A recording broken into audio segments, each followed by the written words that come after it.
मेरा नाम आबाराव है दोस्तों, मैं एक शराबी हूँ। हाय आबाराव जी।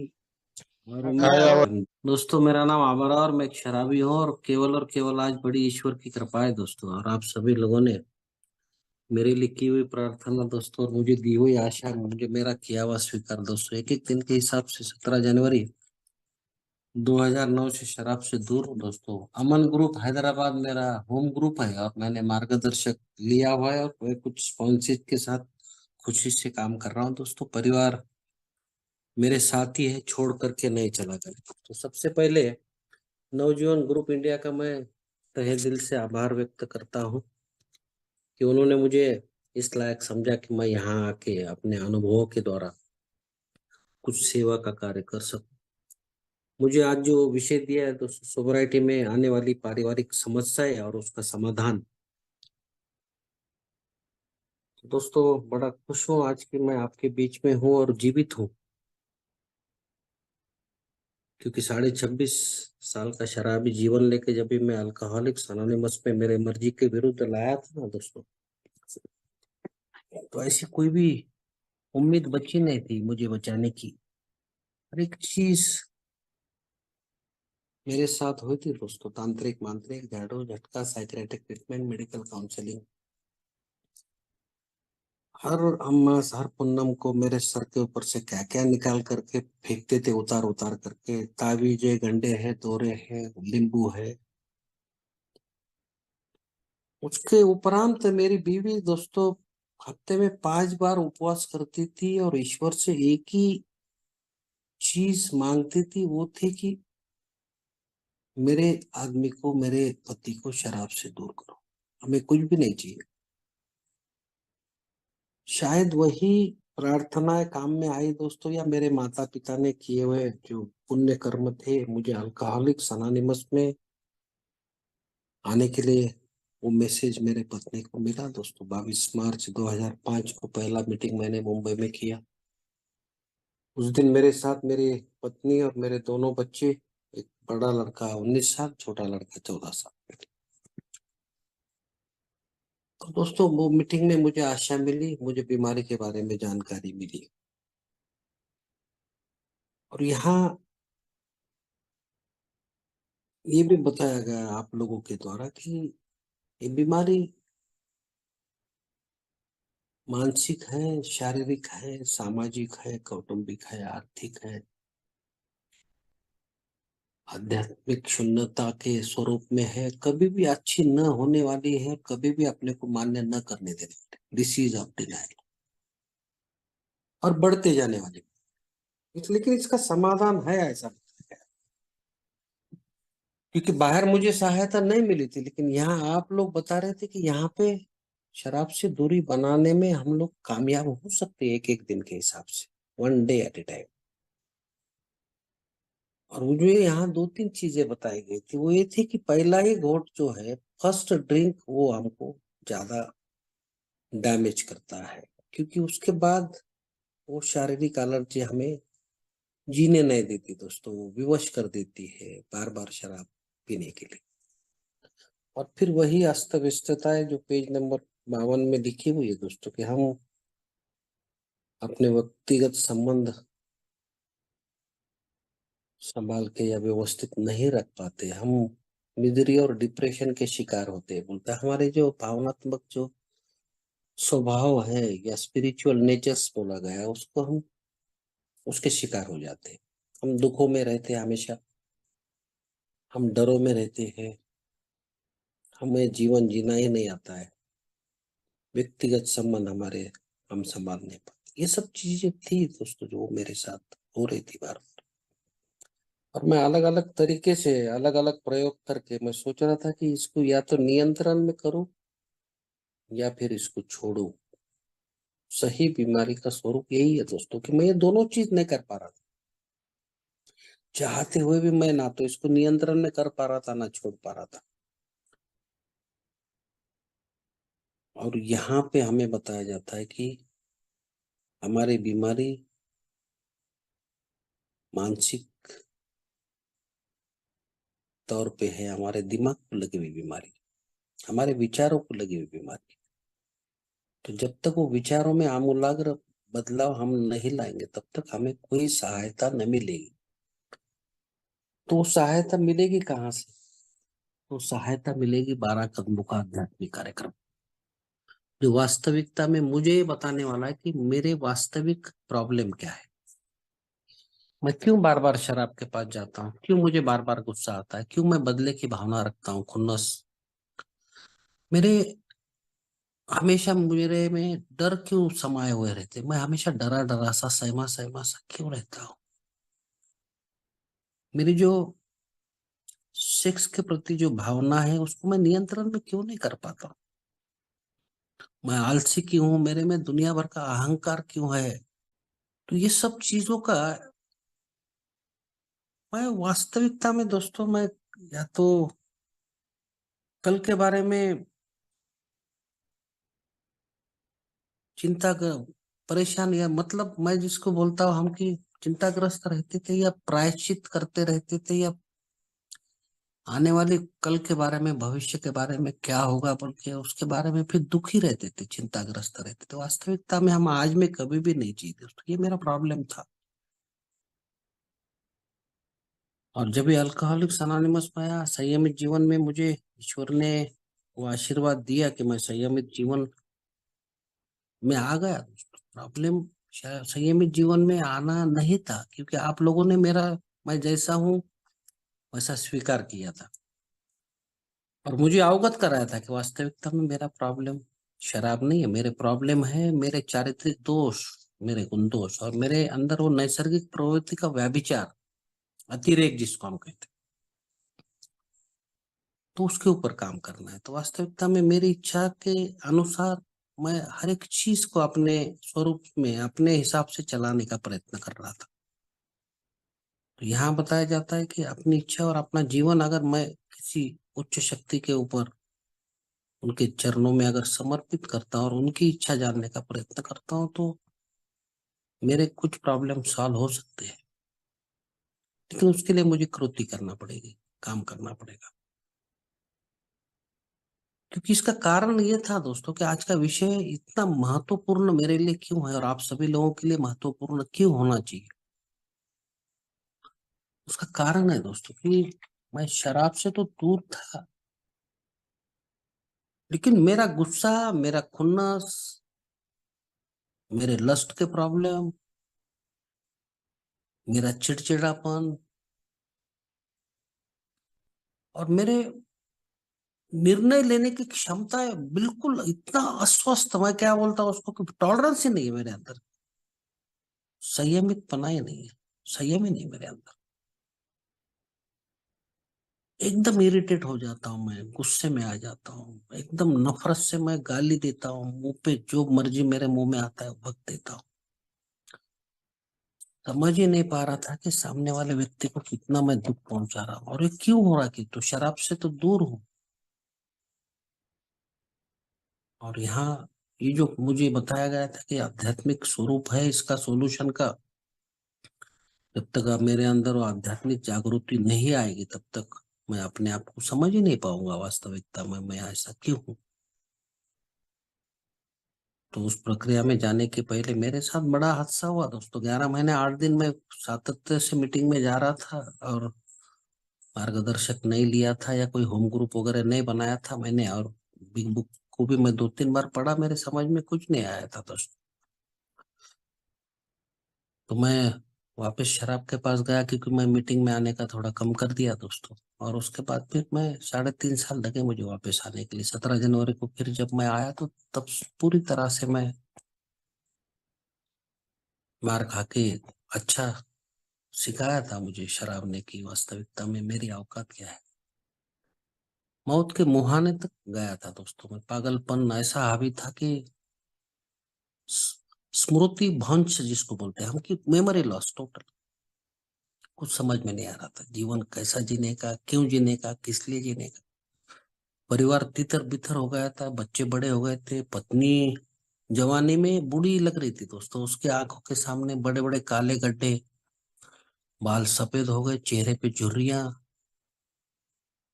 हमेशा हंसते रहने वाली मेरी पत्नी, उसके चेहरे से हंसी गायब हो गई दोस्तों। मेरे बच्चों का बचपन मैंने छीन लिया था। और दोस्तों किस तरह से वो बड़े हो गए, किस तरह से उन्होंने अपने आप को एडजस्ट किया। लेकिन अच्छा अच्छा स्कूलों में मैंने एडमिशन कराया था उनका, लेकिन उसके बावजूद भी फर्स्ट सेकंड रैंक आने वाले या पहले दूसरी कक्षा में हमेशा बहुत होशियार थे बच्चे मेरे।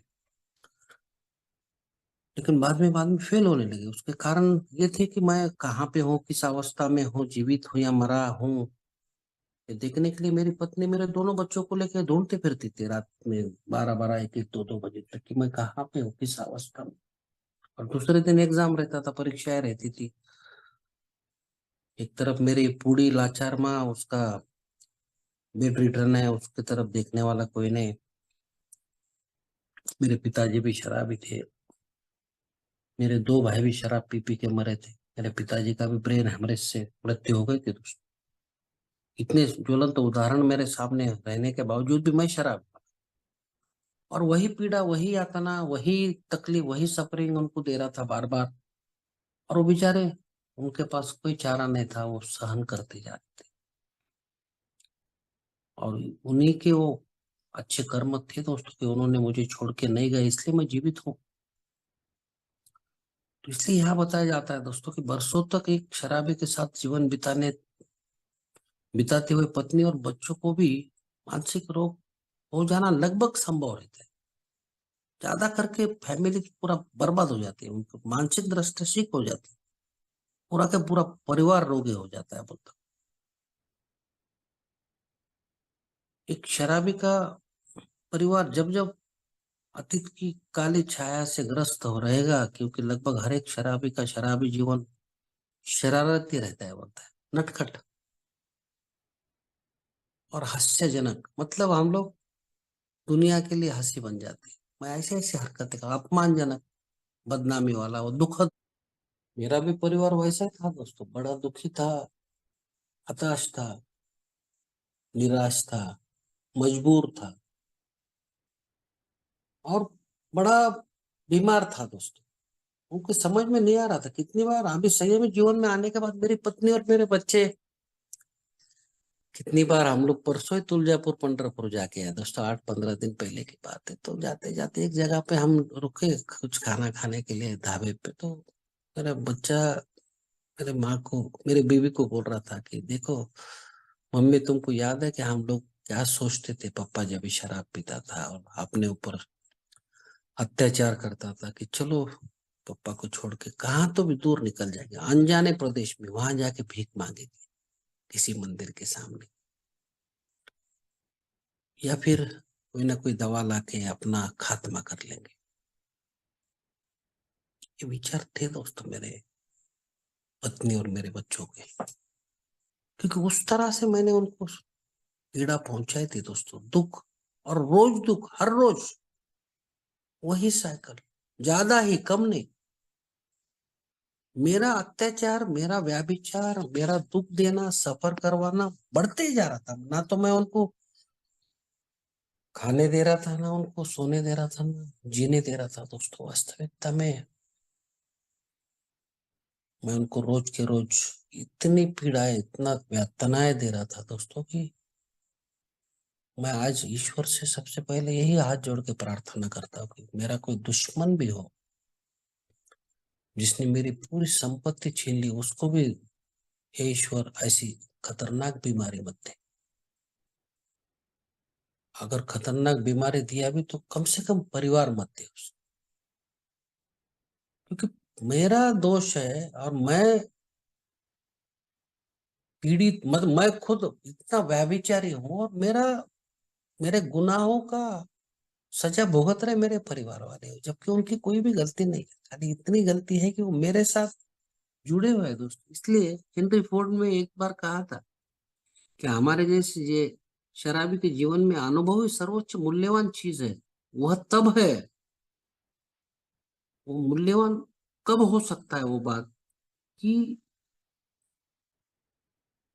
जब कोई अपने अतीत का सदुपयोग करे और हमारी इच्छाओं का, गलतियों का सामना करते हुए उन्हें ठीक करने के लिए अपने जीवन का हर एक पल, हर एक क्षण उसमें नौछावर कर दे और उस तरह से फिर अपने जीवन में विकास करते हैं। विकास तभी होगा जब भी मैं अपनी गलतियों को देखूं, उसमें सुधार लाऊं, लोगों को दोष देने के बजाय अपने में सुधार लाने का प्रयत्न करूं। दोस्तों, मैंने वही किया। मैं मार्गदर्शक लिया, 12 कदमों का आध्यात्मिक कार्यक्रम में अपने आप को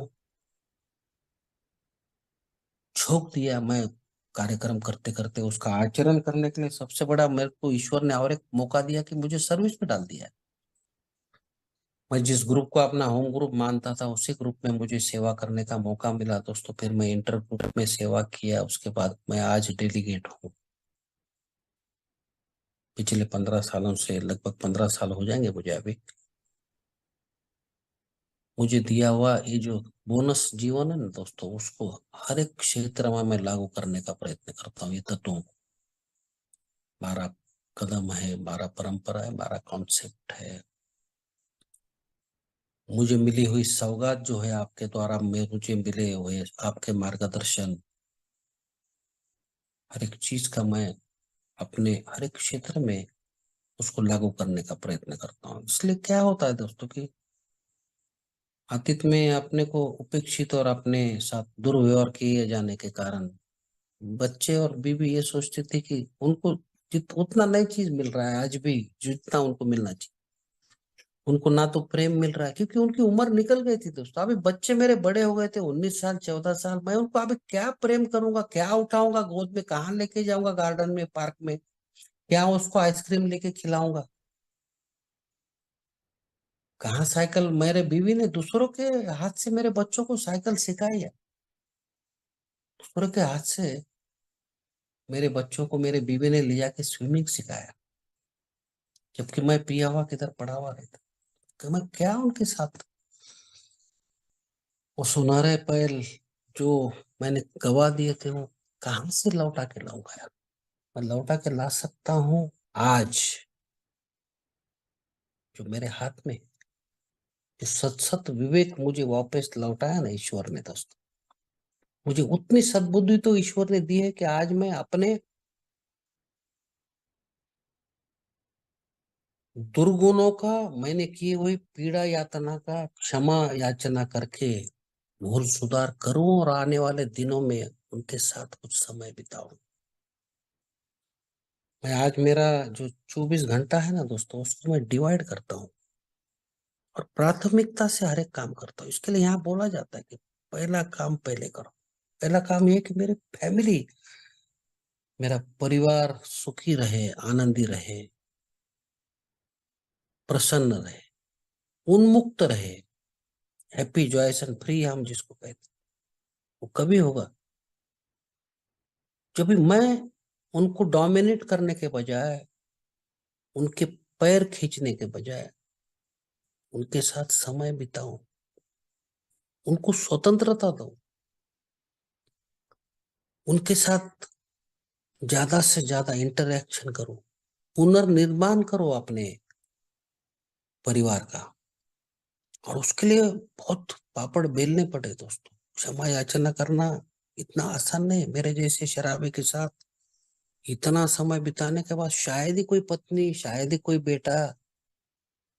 बड़ा लड़का तो 19 साल का था, उसने मुझे समझ लिया था, क्योंकि मैं उसको बहुत बार अल्कोहलिक्स अनोनिमस के मीटिंग में लेके गया था। मेरे छोटे लड़के को मैं एलेंटीन, मेरा बीवी को भी एलनॉन में लेके जाता हूँ। तो लेकिन छोटा लड़का तो बहुत ही रिसेंटफुल था, बहुत ही गुस्से में रहता था। कॉन्फ्लिक्ट में जाने का प्रयत्न करने के बजाय उसने मुझसे बात ही करना बंद कर दिया। छोटी छोटी बातों पे भड़क जाता था, बहुत नाराजी थी। नाराजी ये थी कि उसने बोला है मुझे बहुत बार। आज मेरा अच्छा दोस्त है वो छोटा लड़का, हम साथ में बहुत सी चीजें शेयर करते बात। तो वो बताता है कि पापा, मैं एक जमाने में इतना कोसता था अपने आप को, मुझे ऐसे माँ बाप क्यों दिए, जिस परिवार में दुख ही दुख है, पीड़ा ही पीड़ा है, सफरिंग ही सफरिंग, सिकुड़ सिकुड़ के रहना पड़ता। वास्तविकता में जब भी मैं सुबह से शाम तक दारू पी के घर पे आता था ना दोस्तों, और मैं देखता था कि मेरे बच्चे और मेरी बीवी अपने घुटनों में सर रख के ऐसा सिकुड़ करके सोया हुए हैं, और उनके आंखों में से आंसू निकल रहे हैं, और गाल पर से ऐसा छलक करके नीचे गिरते। एक दिन मुझे अच्छा याद है, मेरा छोटा लड़के का कुछ 5वां 6वां जन्मदिन था दोस्तों, और मैंने उसको प्रॉमिस किया था कि मैं जाके केक और कुछ चॉकलेट्स और कुछ चीजें लेके आऊंगा उसके लिए। और दोस्तों मैं गया और मैंने वो चीजें खरीदी भी, लेकिन मैं शराब पीते पीते पीते पीते कितनी बार बीवी का बच्चों के फोन आए, कहाँ है पापा, वो लड़के के छोटे लड़के के स्कूल के बच्चे सब आ गए घर में, सब रिश्तेदार रिश्तेदार आ गए, तुम कुछ लाने वाले थे नहीं लाए, केक भी नहीं लाए, चिवड़ा भी नहीं लाए, और कुछ सामान लाने वाले थे, चॉकलेट वॉकलेट कुछ लेके नहीं आए, सब नाराज हो गए। मैंने फोन ही बंद कर दिया। और पीते पीते पीते 11:30 12 बजे जब घर पे आया तो मेरे हाथ में केक भी था, चॉकलेट भी थे, दूसरे कुछ चीजें भी थी जो मैंने लिया था बच्चों के लिए, लेकिन घर में तो सब आए, नाराज होके निकल गए। मेरे बच्चे दोनों और मेरी बीवी रोते रोते रोते सो गए। ऊपर से मैंने उस दिन उनके साथ झगड़ा किया। तो ये है, इसको बोलते हैं इंसैनिटी। तो ये चीज थी, इसके लिए ईश्वर मेरे पास कैसा आएगा दोस्तों? ईश्वर मेरे अंदर ही था, मुझे बार बार देख रहा था, मुझे बार बार सचेत करना चाह रहा था कि औरत तू जो भी कर रहा है बहुत गलत कर रहा है, समझ जा, सुधर जा, नहीं तो गुजर जाएगा, खत्म हो जाएगा। और दोस्तों ईश्वर मेरे साथ रहते हुए भी ईश्वर की कृपा मेरे ऊपर नहीं हो रही थी, लेकिन मेरी जान बार बार बचा रहा था। तो शायद वही कारण होगा कि मेरे परिवार वालों ने जो प्रार्थना ईश्वर से की थी। तो जब भी बार बार आलोचना करते बच्चे और परिवार वाले, तो मुझे दुख होता था यार, कि मैं इतना प्रयत्न कर रहा हूँ उनके लिए, कि मैं संयमित भी रह रहा हूँ, 12 कदमों का कार्यक्रम भी कर रहा हूँ, सेवा के काम में भी हूँ, घर के भी हर एक काम में हाथ बटाता हूँ, नौकरी पे भी एक दिन भी खाड़ा नहीं है मेरा, माँ भी है बूढ़ी, उसकी भी सेवा करता हूँ, उसका पूरा आंग पोंछता हूँ, उसके पीठ पे कमर पे जो गड्ढे हो गए हैं बेड सोर्स से उसको क्लीन करता हूँ, पस निकालता हूँ, पाउडर भरता हूँ, पट्टियां बनाता हूँ, खुद घर में लगाता हूँ, उसको अच्छी तरह से कपड़े पहनाता हूँ, उसका पेशाब निकालता हूँ, संडास निकालता हूँ, हर एक सेवा का काम कर रहा हूँ, घर में भी सब कर रहा हूँ, उसके बाद भी आलोचना क्यों करते हैं? इसका कारण ये था दोस्तों कि अभी भी कहीं ना कहीं, कभी ना कभी मैं उनको स्वीकार नहीं कर पा रहा जैसे वो है। इसके लिए हमारे यहाँ पे बोला जाता है प्रार्थना में कि हे ईश्वर हमें आत्म शांति, तो उन चीजों को स्वीकार करने की जिन्हें हम बदल नहीं सकते। इन लोगों को हमको बदलना नहीं है, वो जैसे है वैसा उनको स्वीकार करना है। ऐसी स्थिति हो, परिस्थिति हो, व्यक्ति हो, मैं उनको बदलने का प्रयत्न कर रहा था दोस्तों। और फिर रिजल्ट वही प्रतिक्रिया, जैसा मैं बोल रहा था ना, आलोचना, उंगली उठाना, दोष देना कि तुम्हारे वजह से हम आज यहाँ पे, ये परिस्थिति उभरी। वो लोग बेचारे अपने अपने कार्यक्रम में जा रहे थे, मुझे समझने का प्रयत्न कर रहे थे, लेकिन मैं उनको समझने के बजाय मैं ऐसा बता रहा था कि मैं मेहरबानी कर रहा हूँ। और बिग बुक में तो क्लियर कट लिखा है कि अगर घर का मुखिया, इसी बात से याद किया जाएगा कि घर की हर एक बर्बादी के पीछे वही मुख्य दोषी, और कारण मैं ही था, मेरे घर के बर्बादियों का, उनके प्रगति का, उनके बचपन छीन लेने का, मेरी बीवी को जवानी में बूढ़ा करने का, मेरी बूढ़ी माँ को और ज्यादा प्रताड़ित और दुखी ज्यादा कर। ईश्वर ने तो मुझे मौका दिया है कि भाई सुधर जा, तेरे को समय दे रहा हूं मैं, 24 घंटे का बोनस टाइम दे रहा हूँ, ग्रेस टाइम, इसको अच्छी तरह से इस्तेमाल कर। और दोस्तों मैंने अच्छी तरह से इस्तेमाल करना चालू कर दिया।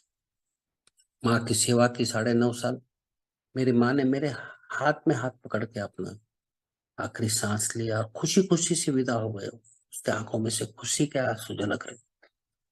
वो बोल रही थी, आबारो जितना पीड़ा मुझे तेरा बाप ने, तेरे भाइयों ने, तूने दिया था, उससे ज्यादा सुख तूने मुझे दिया।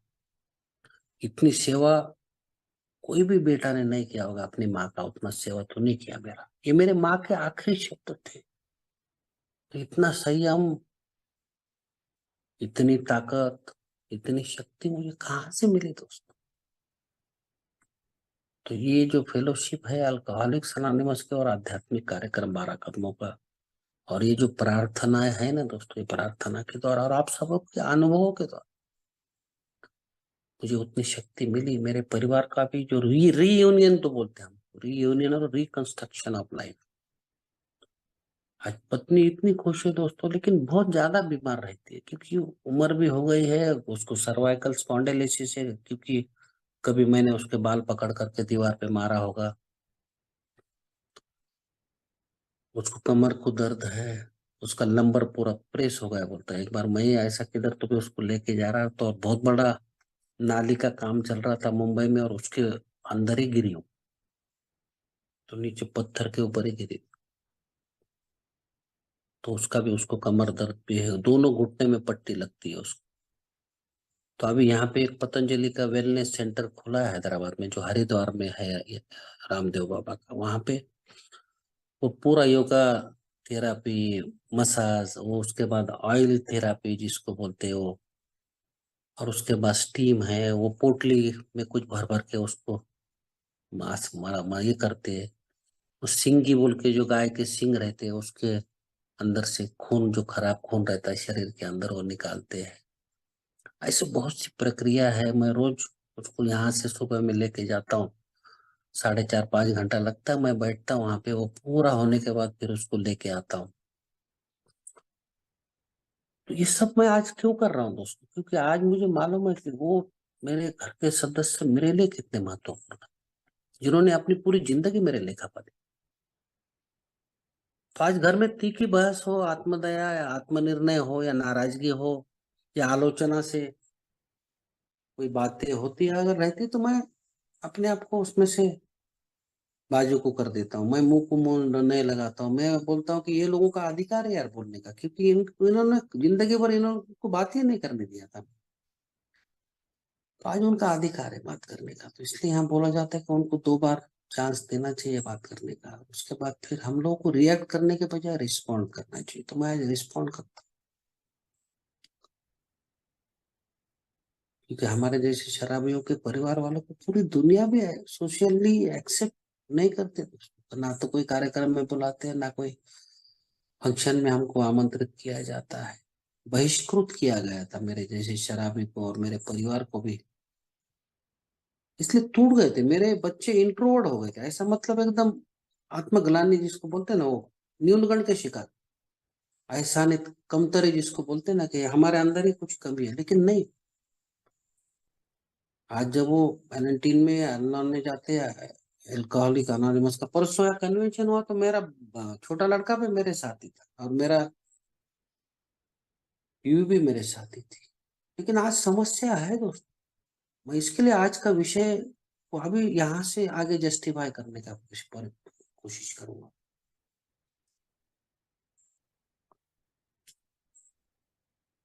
अभी देखो, सबसे बड़ी बात है कि अधिकांश परिवार शराबी के साथ जो निर्वाह करते हैं ना दोस्तों, तो जब भी हमको देखते हैं उसी पर विश्वास करते हैं। बोलता है हम लोग आज झूठ नहीं बोलते दोस्तों, किसी के सामने झूठ बोलने की आवश्यकता भी नहीं पड़ती आज मुझे। मैं बल्कि मेरे से अगर कोई गलती भी होती छोटी मोटी, मैं भी इंसान हूँ, मेरे से गलतियां होती दोस्तों, तो मैं इमिडिएटली माफी मांग लेता हूँ, ताकि वो बोझ में लेके ढोना नहीं चाहता यार। मैं हर एक पल का सदुपयोग करना चाहता हूँ। ईश्वर ने उतनी मुझे बुद्धि आज दी है। मैं ईश्वर के साथ प्रार्थना और ध्यान के द्वारा जब जुड़ता हूँ, तो मुझे उत्तर देता है ईश्वर अपने मेडिटेशन में। और आप लोगों की शेयरिंग के द्वारा भी मुझे हर एक प्रश्नों के उत्तर देता है। इसके लिए तो यहाँ बोला जाता है कि मुझे ईश्वर पहला प्रॉब्लम देगा, और वो प्रॉब्लम को सहन करने के लिए फिर मुझे, मेरे अंदर उतनी सहनशीलता है कि देख के मुझे उसका उत्तर देगा, समाधान। वो किससे देगा, कैसा देगा? तो ये मीटिंग, मीटिंग में मैं आता हूँ, मैं शेयर करता हूँ मेरे साथ ऐसा ऐसा हो रहा है। और मैंने सुबह में प्रार्थना और ध्यान के द्वारा ईश्वर के सामने भी वो अर्जी लगा दी थी, ये ईश्वर मुझे ये प्रॉब्लम आ रहा है। जैसा कि अभी मेरा बड़ा लड़का 33 साल का हो गया दोस्तों, 29 मई को, और उसकी शादी अभी तक नहीं हो रही, क्योंकि मेरी शराबियत के कारण बच्चे लोगों को पढ़ाई लिखाई में पैसे की तंगी के कारण बहुत से परेशानियां हो गई, कठिनाइयां का सामना करना पड़ा। नौकरी भी उनको 5-6 साल तक मेरा बड़ा लड़का को नौकरी नहीं मिली, छोटी मोटी नौकरी करके उसने अपना उदर निर्वाह कर लिया था। और मैं सोच रहा था कि बड़ा लड़का अगर जॉब पे लग जाएगा तो वो जवाबदारी उठा लेगा छोटे लड़के का, क्योंकि दोनों में 5 साल का अंतर है। तो उसको जो नौकरी नहीं मिली अच्छी, जबकि उसके ऊपर मैंने 60-70 लाख रुपए खर्चा किए थे कोर्स करवाने के लिए पायलट का।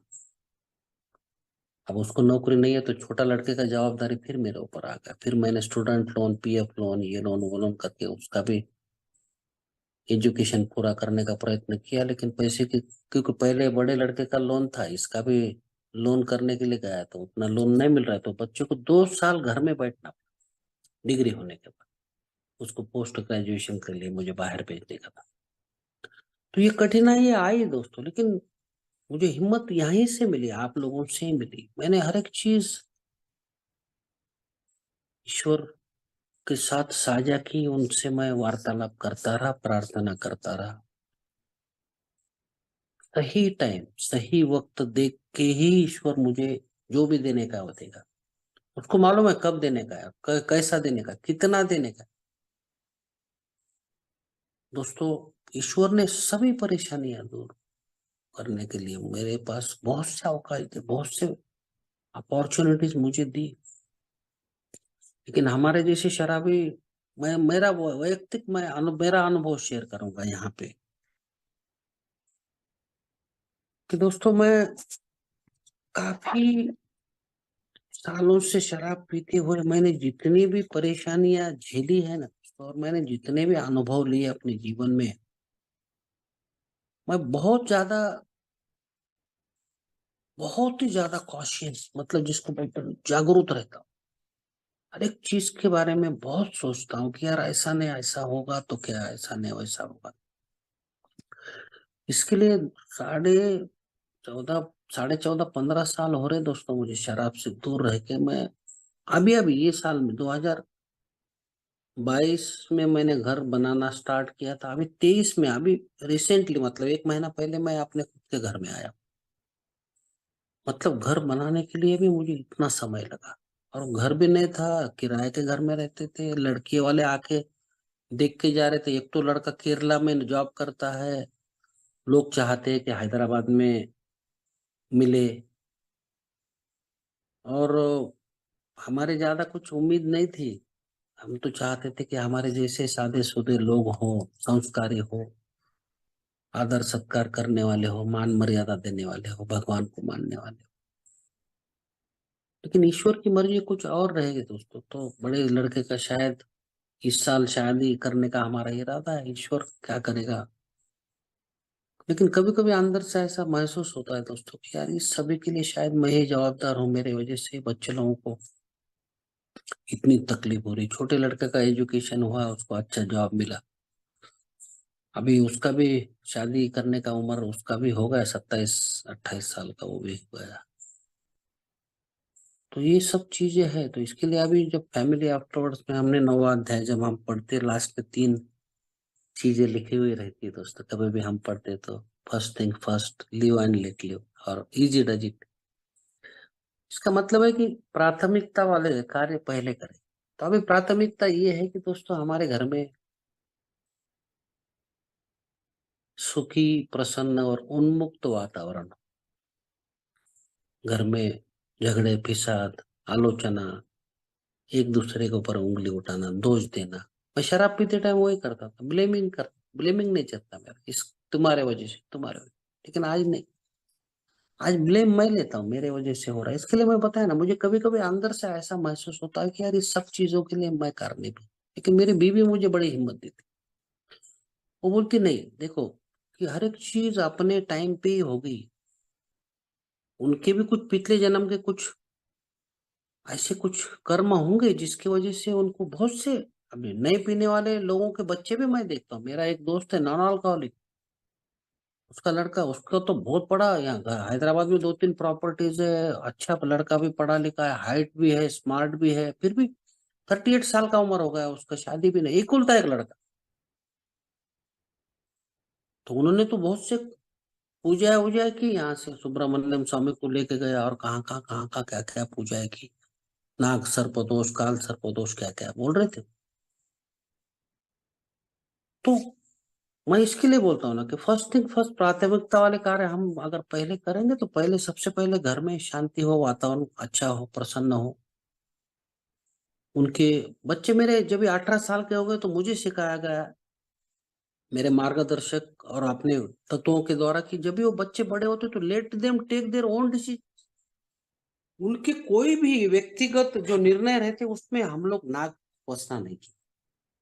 मेरा बड़ा लड़का है, मैं बहुत बार उसको पूछा, अरे संकेत, शादी का उम्र हो गया, कभी शादी करता है? पापा बोलता है कि मैं अभी सेटल ही नहीं हुआ हूँ। बहुत से देखो, अभी ये घर भी मैंने बनाया तो 60-70 लाख रुपए का लोन बड़े लड़के ने, क्योंकि मैं रिटायर्ड हो गया हूँ, तो उसका ईएमआई भी उसको भरना पड़ता है। छोटे लड़के का स्टूडेंट लोन भी उसने लिया था थोड़ा। तो बोलता है मैं करूंगा, मैं सही टाइम आने के बाद आपको बताऊंगा। तो उसने मुझे पिछले साल जब ये घर का काम चालू किया और आधा काम के ऊपर होने को आया, तभी बताया कि पापा चालू करो। तो अभी आ रहे रिश्तेदार तो आ रहे, और हो सकता है कि हो जाएगा इस साल में। तो ईश्वर जो करने वाले अच्छे ही करने वाले, क्योंकि मुझे तो खाली कर्म करना है। मैं तो सही इंटेंशन से, पॉजिटिव माइंड से, और एक भाईचारे के साथ, क्योंकि हमारा जैसा पहले परंपरा हमको बताते हैं कि हमारा our common welfare should come first, जैसा हम ए में बताते हैं, वैसा यहाँ पे भी हमारे घर में हमारे सबका एक प्रमुख उद्देश्य एक ही होना चाहिए कि घर में यूनिटी हो, भाईचारा हो, और हर एक का मन एक दूसरे के साथ जुड़ा हुआ। हर एक निर्णय लेने के पहले मुझे जो सीख दी गई थी, कम से कम अपने घर में एक पॉजिटिव चर्चा हो, कोई भी मसले के बारे में या कोई भी प्रश्न के बारे में, घर में एक अच्छी चर्चा हो पॉजिटिव, उसके अंदर से कुछ ना कुछ अच्छा रिजल्ट तभी निकले। तो घर में क्या चीज कभी करना चाहिए, कैसा करनी चाहिए, शादी के भी निर्णय है। हम लोग बैठते टेबल पे, खाना खाते खाते बात करते, या खाना खाने के बाद फिर बैठ के चर्चा करते, उसमें से फिर बहुत से आउटकम्स अच्छे निकलते दोस्तों। तो आज मुझे फिर वो आत्मग्लानि से मैं बाहर निकल जाता हूँ। मुझे लगता है कि मैं दोषी हूँ, तो आज लगता है मैं दोषी नहीं हूँ, जबकि मैं ईश्वर का आभार व्यक्त करता हूँ दोस्तों कि आज इतनी समझ तो ईश्वर ने दी कि आज कम से कम ये घर में एक अंडरस्टैंडिंग है यार। आज वो कॉन्फ्लिक्ट नहीं है, आज सोल्यूशन की तरफ हम जाते हैं, और वो भी सबकी राय लेके। जैसा हम बोलते हैं ना कि दूसरी परंपरा, कि हमारे ग्रुप के लिए वो एक ही अधिकारी हो, परम पिता ईश्वर, उसका जो हम बोलते हैं ना, ग्रुप कॉन्शियस की जो बात होती है, वैसा घर में भी हम सबकी राय मशवरा लेते, सबके साथ बात व्यवहार करते हैं, उसके बाद फिर निर्णय लेते हैं। तो छोटा लड़का भी अभी अच्छे जॉब पे लगा है, बड़ा लड़का भी अभी 5 साल उसका पायलट का नौकरी पूरा हो गया, अभी वो कैप्टन हो गया। तो उसके ट्रांसफर के लिए मैं प्रयत्न कर रहा हूँ हैदराबाद, अगर मिल गया तो अच्छे है, क्योंकि पहले एयर इंडिया के साथ काम करता था, तो उसका कॉन्ट्रैक्ट था 5 साल का, वो भी खत्म हो गया। अभी वो दूसरा एयरलाइन में जंप कर सकता है, इधर उधर आ सकता है हैदराबाद, तो फिर शादी के लिए भी आसानी या ये होगी। और एक तरफ मैं अगर देखता हूँ मेरे तरफ, तो मैं अभी 61 साल का हूँ। शरीर ईश्वर ने तंदुरुस्त रखा है, गई वही मेमोरी वापस आ गई, हर एक चीज याद रहती है। सुबह में बराबर टाइम टू टाइम हाल्ट का प्रोग्राम, नाश्ता, खाना, डिनर, वॉकिंग जाता हूँ, योगा प्राणायाम करता हूँ, अपनी सेहत की तरफ ध्यान देता हूँ, अपने परिवार की तरफ देखता हूँ, अपने फेलोशिप की तरफ देखता हूँ। समाज में भी मेरे ऐसे बहुत से मित्र बन गए हैं आज, वो नॉन अल्कोहलिक, उनके साथ मैं अपना एक अलग अलग, सुबह में पार्क में अलग लोग मिलते हैं, शाम के टाइम में कोई व्यक्ति, 5-6 लोग हम अलग जगह पे मिलते हैं। किस तरह से व्यवहार करना चाहिए, क्या करना चाहिए, ये सब ज्ञान उनसे भी मिलता है।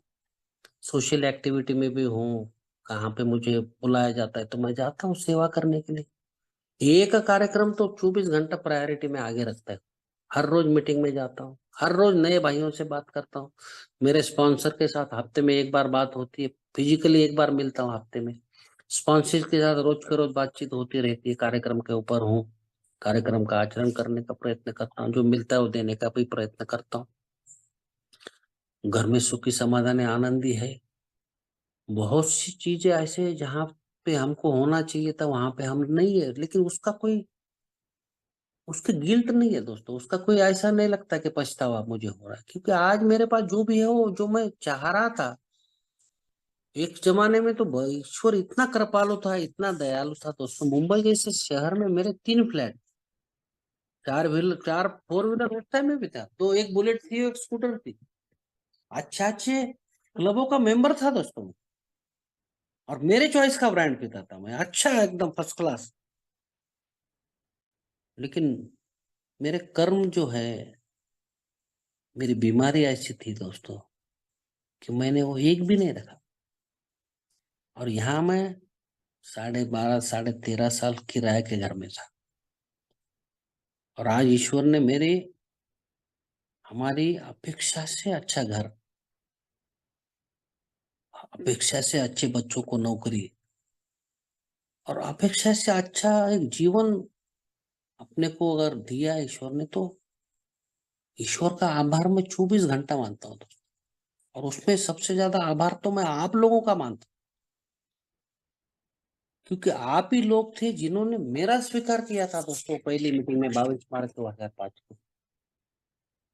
और एक चीज बोलने का भूल गया दोस्तों कि यार माफी चाहता हूँ उसके लिए, कि भरत भाई जो है हमारे साथ जुड़े थे, जिन्होंने 2 महीने और 60 दिन जिसको बोलते हैं कि एक एक दिन के हिसाब से पूरे किए। सबसे पहले तो उनका मैं हार्दिक अभिनंदन करता हूँ, और उनको आने वाले दिनों के लिए बहुत बहुत शुभकामनाएं देता हूँ कि ईश्वर उनको आखिरी सांस तक संयमित जीवन प्रदान करे।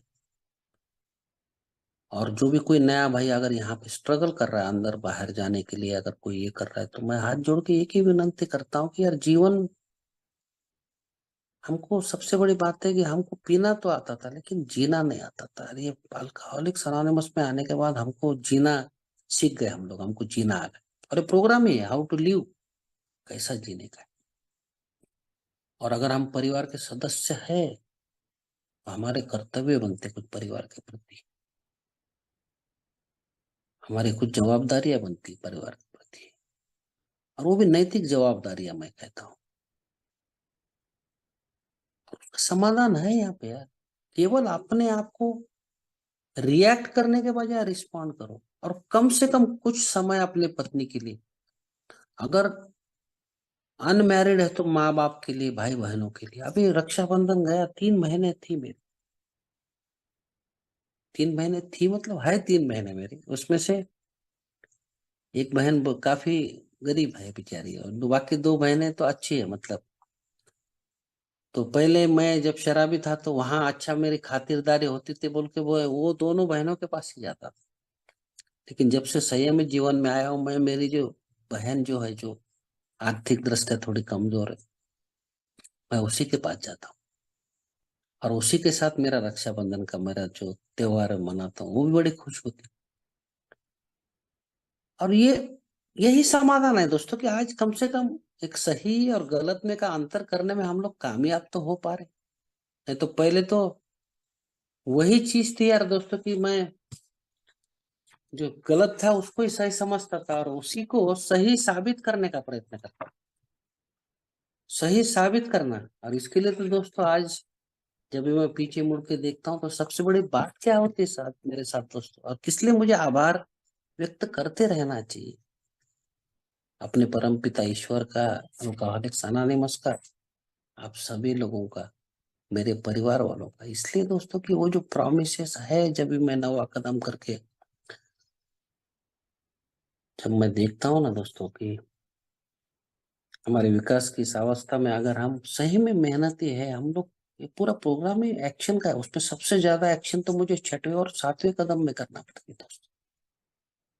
हर चीज के लिए को विलिंगनेस चाहिए, मेरा समर्पण होना चाहिए, सरेंडर।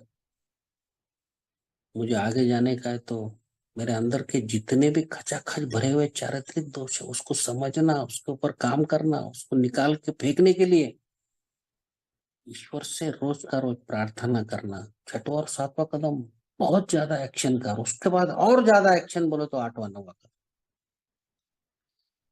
और फिर 90 कदम के बाद ये प्रॉमिसेस जब ये मेरे जीवन में फुलफिल होते हुए हम जब देखते हैं ना दोस्तों, तो उसमें हम देखते हैं कि अपने विकास की इस अवस्था में अगर हम सही में मेहनती है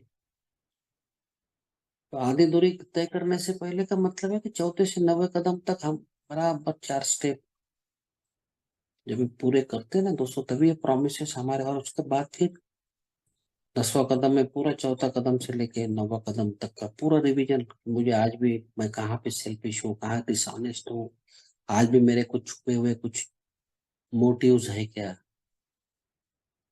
या कहाँ पे मुझे गुस्सा आ रहा है, रिसेंटमेंट या फिर लस्ट के कुछ प्रॉब्लम चल रहे क्या, पत्ता होता जुगाड़ कुछ खेल रहा होता है। सेकेंडरी एडिक्शन से भी मैं दूर कर दिया गया है तो ईश्वर ने मुझे आज ऐसा एक भी आदत नहीं है दोस्तों कि जिसके लिए मुझे 1 आधा रुपया खर्च करना है। मेरा आज खर्चा खाली किस लिए होता है, चाय भी नहीं पीता हूँ।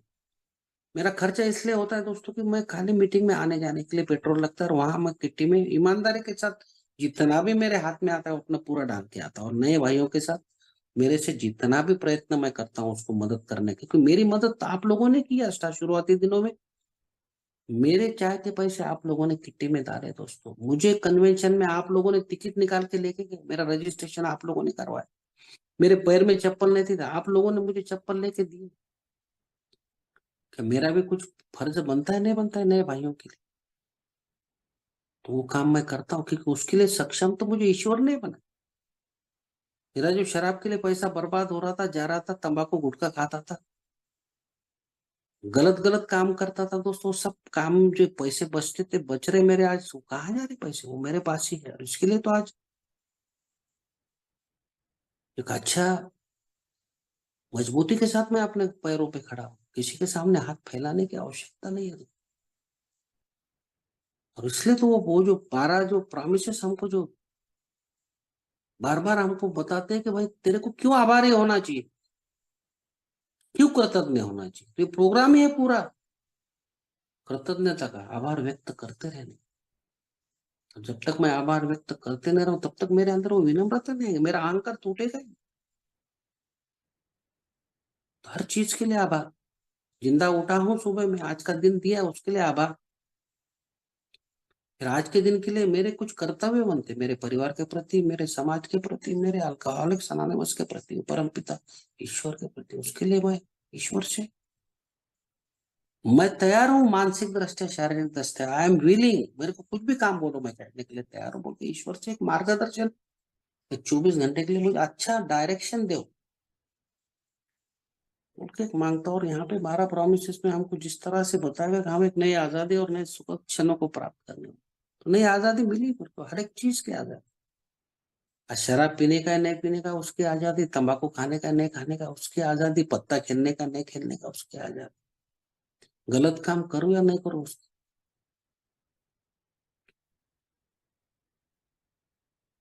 और हमारे अतीत के बारे में ना तो हमको शर्मिंदा होने की जरूरत है दोस्तों, ना ही उसके लिए दरवाजे बंद करने की इच्छा हम रखते हैं, बल्कि दूसरा प्रॉमिस भी हमारे जीवन में फुलफिल हो रहा है।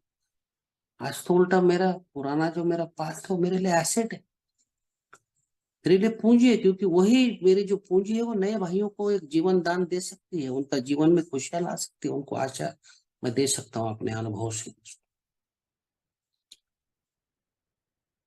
और सही में हम प्रशांति शब्द को समझेंगे और शांति को जानेंगे, बात शांति भी है। और सेरेनिटी जो बोलते हैं हम प्रशांति शब्द, मेरे जीवन में मैं बड़ा खुश नसीब हूँ, एकदम फॉर्चुनेट अल्कोहलिक जिसको बोलते हैं, नसीबवान बेवड़ा मराठी में बोलते हैं। यार मैं कभी कभी अपने ऊपर ही हंसने लगता है यार कि वास्तविकता में कितने मूर्ख थे हम लोग। आज किसी का शराब का स्मेल इतना दूर से आता है ना, मेरे सेंसिटिव ऑर्गन्स भी जो है इतने सेंसिटिव हो गए ना दोस्तों, तो मैं कभी कभी यार ताज्जुब कर लेता हूँ कि यार मेरे परिवार वालों ने या मेरे साथ काम करने वाले और मेरे साथ जितने भी लोग रहते थे कैसा ये लोगों ने मुझे बर्दाश्त कर। आज दूर से स्मेल आता है, समझ में आता है, तो फिर वेदना होती है दोस्तों अंदर से कि यार क्या मैं इस भाई की मदद कर सकता हूँ? इमीडिएटली प्रार्थना में। तो हमारा जितना भी पतन हुआ हो, हमारी यही इच्छा होगी कि अपने अनुभव से दूसरों को कितना लाभ दिया जा सकता है। मैं अभी जैसा बताया कि हम किसी के काम में आ सकते हैं दोस्तों, अगर हमारी इच्छा हो। व्यर्थता और आत्मदया की भावना मिट जाएगी। हम आज सही में यूजलेस से यूजफुल में आ गए दोस्तों। आज मेरे परिवार के लिए हम यूजफुल है, अपने परिवार, समाज के लिए, अपने फेलोशिप के लिए, अपने परम पिता ईश्वर के लिए। स्वार्थीपन दूर हो जाएगा। तो ये सब जितने भी प्रॉमिस है, इसमें सबसे आखिरी वाला प्रॉमिस तो बहुत बहुत ही मेरे जैसे शराबी के लिए बहुत ही एक बोलते हैं ना कि एक आशीर्वाद, एक बूंद जिसको हम कहते हैं कि एक बहुत बड़ी नियामत हम जिसको कह सकते हैं कि हमें शीघ्र इस बात का एहसास है कि जो हम स्वयं के लिए नहीं कर पा रहे थे, वो काम ईश्वर हमारे लिए आज कर हर एक काम। मुझे संयमित रखना, मेरे द्वारा कुछ अच्छे काम करवाना, मेरे परिवार के लिए मैं उपयुक्त होना, मेरे समाज के लिए, मेरे फेलोशिप के लिए, परम पिता ईश्वर, ये मैं तो कर ही नहीं सकता, सोच ही नहीं सकता। मेरे जैसा सेल्फिश आदमी और आत्म केंद्रित व्यक्ति के द्वारा ऐसे कुछ पुण्य के काम हो सकते हैं, ऐसा मैं कभी सोच ही नहीं सकता। लेकिन ईश्वर वो काम कर रहा है दोस्तों, और इसके लिए बड़ा कृतज्ञ हूँ दोस्तों। मैं सही में वास्तविकता में कि अगर ये सब काम अगर ईश्वर मेरे से कर रहा है, उसके बावजूद भी मुझे 10वां कदम बहुत जरूरी है दोस्तों, रोज का रोज करना। क्योंकि इतना सब करने के बावजूद भी अगर मैं कहाँ पर सेल्फिश हो रहा हूँ, कहाँ डिसऑनेस्ट हो रहा हूँ, कहाँ मेरा गुस्सा, मेरा लस्ट, मेरे डर, अगर अननोन फियर्स बहुत रहते दोस्तों। मैं जैसा बता रहा था ना अभी, कभी कभी ऐसा लगता है कि यार मेरे बच्चों की शादियां नहीं हो रही है, उनको अच्छी तरह से सेटल नहीं कर पाया मैं, उसके लिए मैं अपने आप को दुखी महसूस करता था। लेकिन नहीं, बाद में मैं जब देखता हूँ कि मेरा एरिया तो मैंने, मेरे कर्मों के फल मेरे बच्चों को अवश्य मिले, लेकिन संयमित जीवन में लाके ईश्वर ने उससे ज्यादा आज उनके साथ रहने का मुझे एक गोल्डन अपॉर्चुनिटी भी दी। तो मैं जब भी, देवेन भाई हमेशा बोलते कि हमको ग्लास का आधा भाग नहीं देखना चाहिए जो भरा हुआ है, जो ऊपर का खाली है उसमें भी कुछ है, उसमें वायु है, उसमें ऑक्सीजन है, उसमें और कुछ दूसरा चीज है, वो भी अपने लिए उपयुक्त है। तो मेरा गया हुआ पास्ट से हम लेसन ले सकते हैं। मेरे आने वाले भविष्य की जो निर्मित है, विकास के लिए, जो हम बोलते हैं ना, प्रयत्न करके उसको आगे की राह पे लेके जाने के लिए, इतना सुंदर अगर जीवन मार्ग अल्कोहलिक्स अनोनिमस में मेरे जैसे शराबी को अगर दिया है, ये वे ऑफ लाइफ जिसको हम बोलते हैं कि एक ही सुंदर जीवन पद्धति जो 12 कर्मों के द्वारा और उसके आचरण के द्वारा मुझे मिलने वाले, उसके लिए मैं कृतज्ञ रहता हूँ दोस्तों। कृतज्ञ रहना चाहिए मुझे। I am not a glum lot बोला जाता है, मैं पाप बेचारा नहीं हूँ। मेरे हाथ अगर पैर अगर सही सलामत है, मेरी गई हुई मेमोरी अगर ईश्वर ने वापस ला के दी, आज मुझे जब सही सलामत रखा, तो मैं अपने आप को सपोर्ट कर सकता हूँ, अपने फैमिली को, अपने समाज को, अपने अल्कोहलिक्स अनोनिमस की इस फेलोशिप को, परम पिता ईश्वर को मददगार साबित हो सकता हूँ। एक मैं अच्छा नागरिक भी बनने के प्रयत्न कर सकता हूँ। अच्छा नागरिक बनने के लिए मैं आगे अपने आप को लेके जा सकता हूँ पॉजिटिव माइंड से। और उस पॉजिटिव माइंड में मुझे रखता है अल्कोहलिक्स अनोनिमस का ये फेलोशिप और 12 कदमों का सुंदर कार्यक्रम दोस्तों। फास्ट सोबराइटी में जितनी भी पारिवारिक समस्याएं आती है ना दोस्तों, उसका समाधान मुझे यहाँ पे अल्कोहलिक्स अनोनिमस में मेरा जो समझा हुआ ईश्वर है, मुझे मानता हूँ मेरी उच्च शक्ति और मेरा लौटा हुआ जो विश्वास है ना, आत्मविश्वास जो हमारा मेरा खोया हुआ था, वो बिल्कुल छोटा छोटा मुझे वापस मिली है ना दोस्तों, उसके द्वारा मुझे आज मैं कॉन्फ्लिक्ट में लेके जाने के बजाय समाधान की ओर लेके जाता हूँ दोस्तों। और कोई भी भाई अगर उसको लग रहा है कि यार मेरा परिवार छोड़ के चला गया है, या मेरा परिवार छोड़ने की राह पे है, नौकरी नहीं है, घर कैसा चलेगा, या रिश्ते नाते बहुत खराब हो गए, मैं एक ही बोलना चाहता हूँ दोस्तों हर एक भाई को, समय सबसे बड़ा इलाज है, मलम है। Live and let live. अगर हम जीना, हमको जीना है और दूसरे को भी जीने देना है, और let go and let God, अगर ईश्वर के ऊपर अगर हमारा भरोसा है, तो हर एक चीज कर सकते हैं। उनके पास उतनी क्षमता है। खाली अपने को एहसास होना बहुत जरूरी है अपने अंतरात्मा से। उसके लिए मेरी वो नजर जो है ना, हमारे नजरिया जो बोलते हैं ना, नजरिया बदलो नजारे बदलेंगे। हमारे दृष्टिकोण हमारे इसके लिए बोलता ना कि हमारी सोच ही बहुत टेढ़ी मेढ़ी थी, एकदम बिगड़ी हुई थी, फॉल्टी थी, डिफेक्टिव थी। और ये 12 कदमों का आध्यात्मिक कार्यक्रम से अगर बहुत सी परेशानियां आ रही, तो हो सकता है कि जैसा मैंने मेरा अनुभव से बताया कि मैंने पहला 11 महीने 8 दिन में मार्गदर्शक नहीं लिया था, 12 कदमों का कार्यक्रम नहीं किया था, इसलिए वापस मुझे शराब के पास जाना पड़ा। समस्या उस टाइम में तो कुछ भी नहीं थी, बाद में बड़ी। तो जब मैंने समस्या का समाधान करने के लिए 12 कदमों का आध्यात्मिक कार्यक्रम का मार्ग चुना, तो समस्या का समाधान अपने आप होते हुए दिखने लगा मुझे। धीरे धीरे धीरे टाइम लगता है दोस्तों, एक दिन में मैं शराबी नहीं बना। तो चीजें अच्छी होने के लिए भी समय लगेगा, और वो समय मेरे हाथ में नहीं है दोस्तों। वो समय वो कभी होगा, कैसा होगा, कौन से टाइम में होगा, कितना होगा, वो सब ऊपर वाले पे छोड़ने। केवल और केवल वो परमपिता ईश्वर पे मेरी श्रद्धा होनी चाहिए, मेरा भरोसा होना चाहिए। और मेरी अटूट श्रद्धा है दोस्तों उस परमपिता ईश्वर के ऊपर कि वो जो भी है सबका कल्याण करेंगे। और बहुत बहुत धन्यवाद भावेश भाई और नवजीवन इंडिया ग्रुप के, आपने मुझे बोलने का अवसर दिया और शांति से सभी भाइयों ने सुना। बहुत बहुत धन्यवाद।